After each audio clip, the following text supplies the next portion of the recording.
5 years ago, we purchased property to build our dream home. And my gosh golly, do we have one heck of a view. Isn't this what we were talking about like a year and a half ago? We're like, can you imagine a deck and a hot tub looking that way? But we bought a rock pit. Can you even lift that? Hell no, I mean heck no. It's as big as me, curled up in a ball, almost. When it came time to backfilling precious underground utilities, we had a major problem.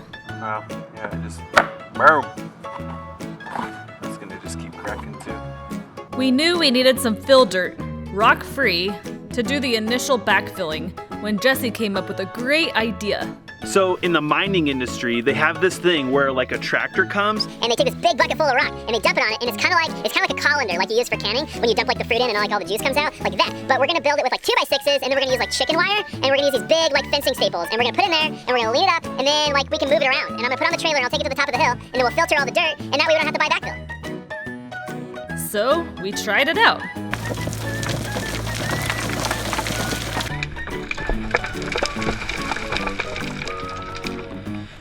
The concept was great, and we've been able to get the backfill we needed to some degree.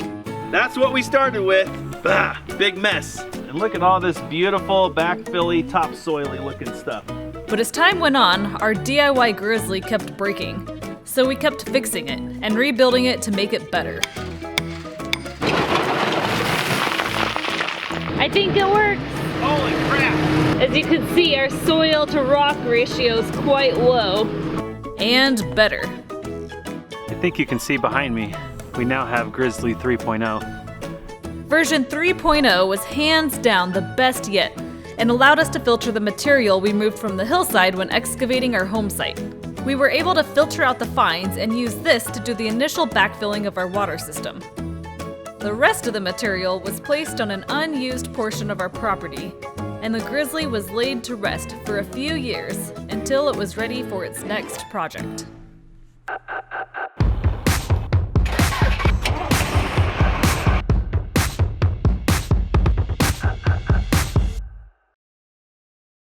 Three years later, and we were ready to put what was left of the Grizzly to work. We had two projects we wanted to get done and knew just where to get the material. First, we recently widened our driveway by 6 feet, and we want to build a retaining wall out of large river rock to make it look nice. Second, we recently completed trenching for water and natural gas on the east side of our home and want a nice flat spot with some grass where we can retreat to on warm afternoons. The excavation was done, but we needed some soil to smooth things out and place our grass seed. Bucket by bucket, we separated rock from dirt, getting just enough for the foundation of our mini lawn, but not nearly enough for the retaining wall when we gave her the death blow.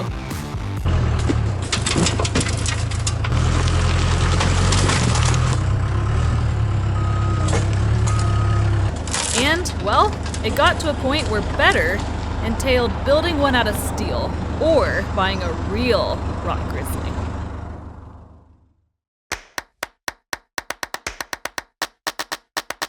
Sturdy, made from steel, a bulletproof soil screener, a riser box, a vibrator,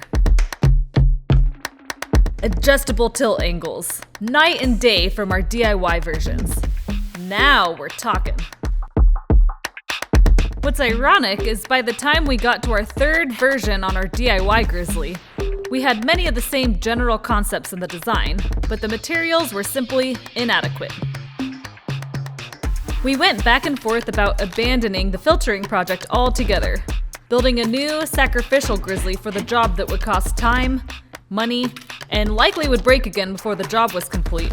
Building our own steel Grizzly that would take an eternity and still be expensive with the high cost of steel, or pulling the trigger on a machine that would last a lifetime and open up all kinds of doors for us. We'd already validated the soil screening concept, so we decided it was time to rock and roll.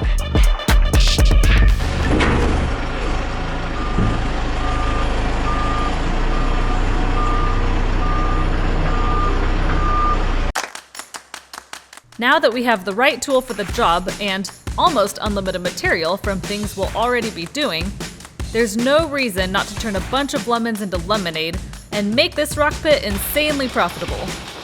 After a few buckets through the screener, we were already amazed that it just worked.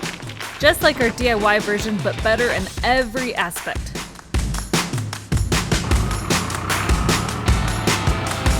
This is what killed the other Grizzly. All the grass gets caught in the mesh or whatever, and then I was trying to get the grass out, and when I did that I ended up breaking the Grizzly. So let's try turning the vibrator on, see if that solves the problem.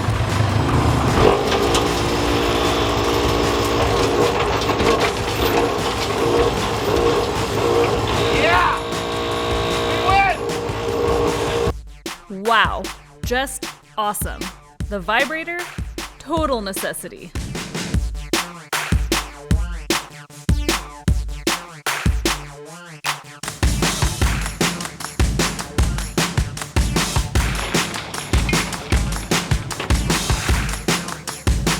The cool thing about this machine is that I think there's around 13 screens available for it, each giving you the ability to create a different end product.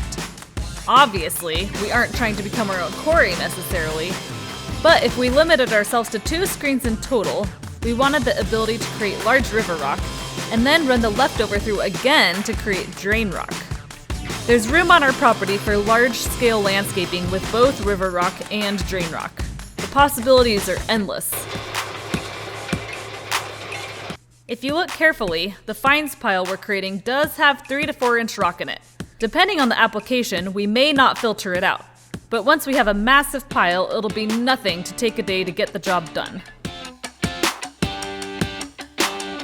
For inquiring minds, large river rock is $51 a yard. Topsoil is $31 a yard. When we pay to have material delivered, it can be done 11 yards at a time, and transportation per load is roughly $100.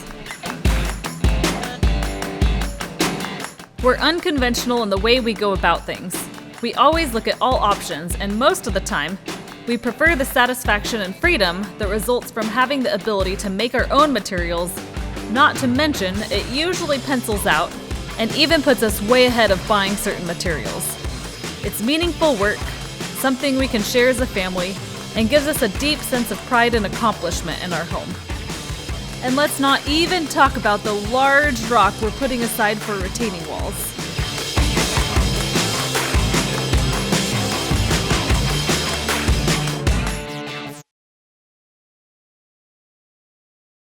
Filtering round 1. 250 to 300 yards of material in the bank. $12,000 to $15,000 in value generated. Projects we can use this for? Personal energy will be our limitation, not our material. The cost of the Grizzly? Already covered.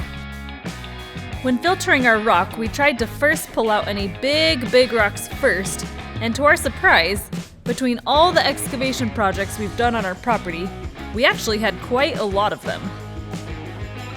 I don't even want to know what it would cost to buy all of these, but now that we have the right tools to harvest them and move them, there's no reason not to put them to work.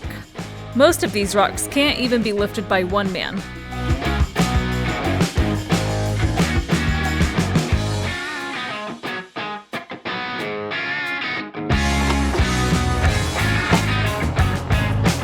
I think in total we've gotten about 3 dump truck loads of these big guys.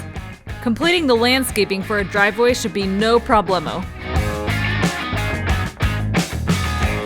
It's so satisfying looking at all this usable material we created from what would otherwise be waste.